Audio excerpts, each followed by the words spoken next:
Hey guys, so I wanted to give you an example of a period of time where I went through a lot of stress and basically the way that my body responded.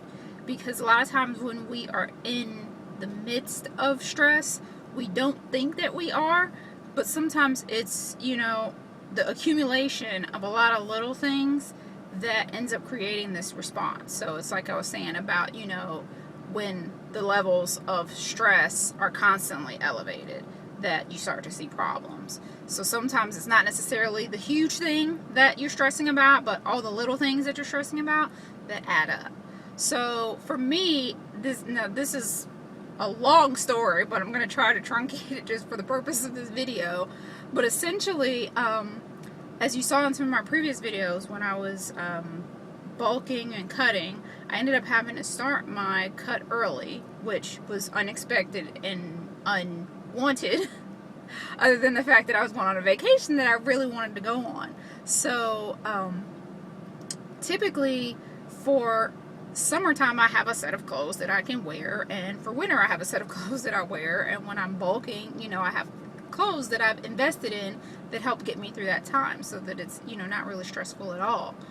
Well, when we decided to go on this trip, it was still cold where I was, or cool-ish, and we were going to West Coast where it was like 90 degrees already, 100 degrees on sometimes. So I knew that it probably wasn't really likely that I'd be in those clothes by then, but I went ahead and started the cut in February. Or not even cut, I think I dropped to maintenance for February and then cut for the month of March, and we were going to Arizona in April.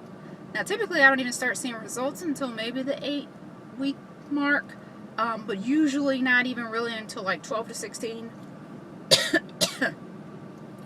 where the results are like noticeable. So I didn't really have any big expectations. I didn't even try on my clothes until maybe the week before the vacation, just because I knew that I wouldn't be able to fit them at the size that I was in. So before we left, I was able to find a few things that that actually fit.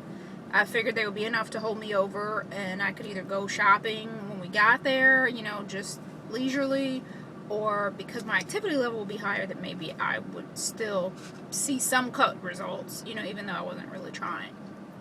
So I packed what I had. I tried everything on, it all fit, and I put it in the car. We packed the dog, the kid, the boat, the husband, everything, and headed west. Well, we got about maybe 8 hours in the first day on this road trip, and we got to maybe like Knoxville, Tennessee or somewhere, and my husband got so sick, like sicker than I've seen him in the 20 years that I've known him. I mean, sick. And we were stuck in a hotel in the middle of nowhere. We had the boat attached to the car, so I couldn't even drive it. Not that my husband lets me drive on road trips anyways, but so I couldn't even like get to anywhere to help him. So that obviously was stressful, but I didn't see it at the time. I could only go to places that were within walking distance and, just get what I can over the counter to help him. So we ended up, just extending it day by day, trying to, see if he would feel better. And by the third day, he felt well enough for us to drive into Texas, where my mom was. So we were stopped. That was part of the plan anyways, was to stop there and visit her, which we did, but he was still very, very sick, so we couldn't go anywhere there either. Obviously I was able to go and get him items that he needed and stuff then, but I was still very worried about him. And I was also helping my mom, she was trying to sell the house. So obviously, we have people in and out of the house while we're there, and someone actually came and wanted to purchase the house right then, and cash. So my mom's like, hey, we got a buyer, we're getting out of here. So we had to leave, essentially, because she had to get things moving on that end. So we went ahead and headed on to our final destination, which was Arizona.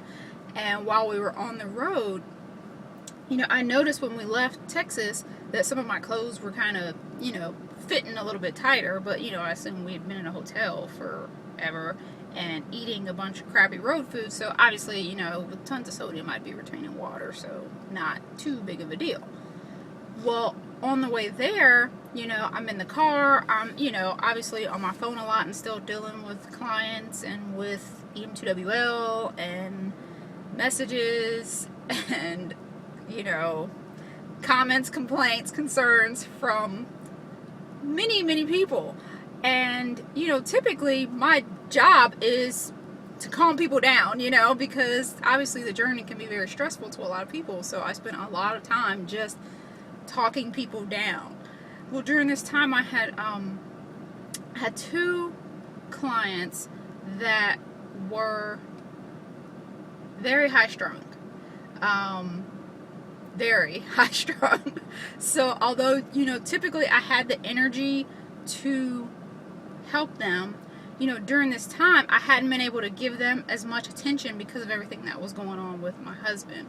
So they began to get a little more antsy and irritated with my replies or lack of replies and their lack of progress. And pretty irate. So, although I was kind of, my mind wasn't in it when I was really in the midst of dealing with everything with my husband, as we were on the last leg of the trip, and I'm checking my emails and everything, and I'm seeing like almost like it's all falling apart, right? So people are writing me and they're complaining. One person in particular that was actually, a close friend of mine was essentially cussing me out, yeah, she was pretty upset. So, it was just hard because I felt like I couldn't be there for her the way that I usually was, and I think she was getting kind of upset about that. So, we had a few choice words with one another, because basically, because I was kind of at my wit's end and she was kind of at hers, and I was just like, look, stop stressing or stop emailing me. Not so much in those words, but almost in those words. And she was just kind of like, whatever, you don't understand, and that's that. And so, I was hurt because, stressing because I couldn't help her. Especially I was on the road. There just wasn't much I could do. I didn't have a lot, like internet access, and I'm just checking things from my phone, and her frustration with me kind of upset me. And I mean, it's all typical stuff that I deal with on a day-to-day basis. It's just typically I'm not dealing with it while my husband is like dying.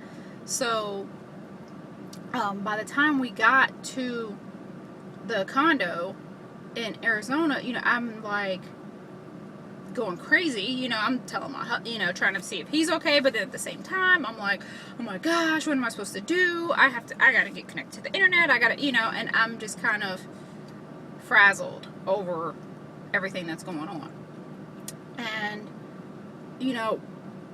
I answer emails, do what I can, and I go to, get ready to go somewhere, and I'm trying on the stuff in my closet, and nothing fits.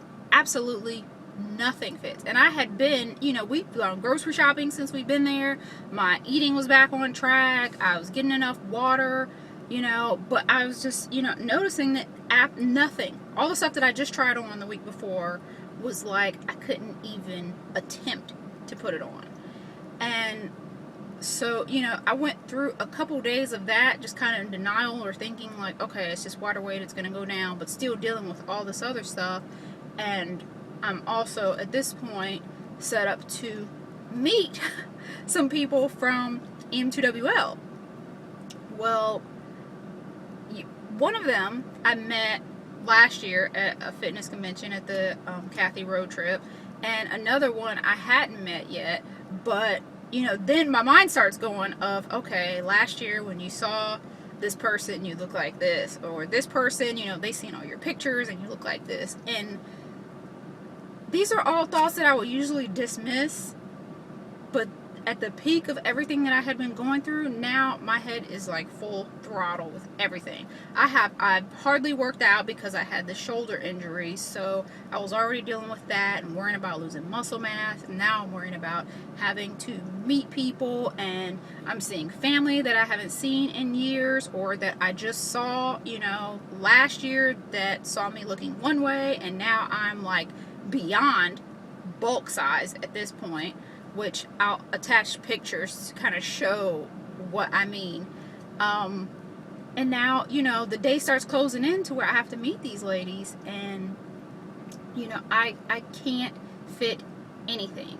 So, I had like a nervous breakdown. I mean, just literally, it just all came crashing down at once, and I can't say what the actual thing was. I think maybe I got one more email from the client or something. I don't know what the breaking point was, but it found me on the floor of the bedroom in our condo. I mean, just in tears, hours away from going to meet these lovely EMTWO ladies, which this is the first that they have heard of this, so they don't even know.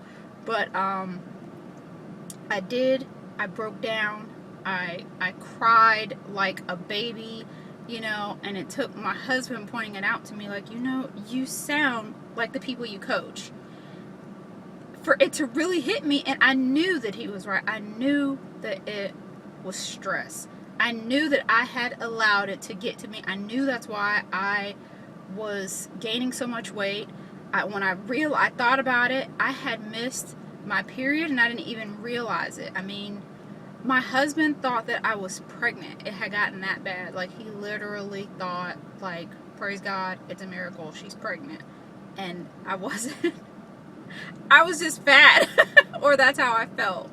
But it just, when you allow the stress to pile up like that, it's like the stress levels, eventually it will all pile up and it will break down on you, and you will start to see it manifest in ways that you didn't think, or ways that you will deny that it's stress when it's just all the other little things. And typically by the time you realize it's stress, it's too late. And I know that I've left probably so much detail out of this because, like I say, it was just one thing after another, after another, after another. But the effects that it had on my body were real. The effects that it had on my waistline especially were real.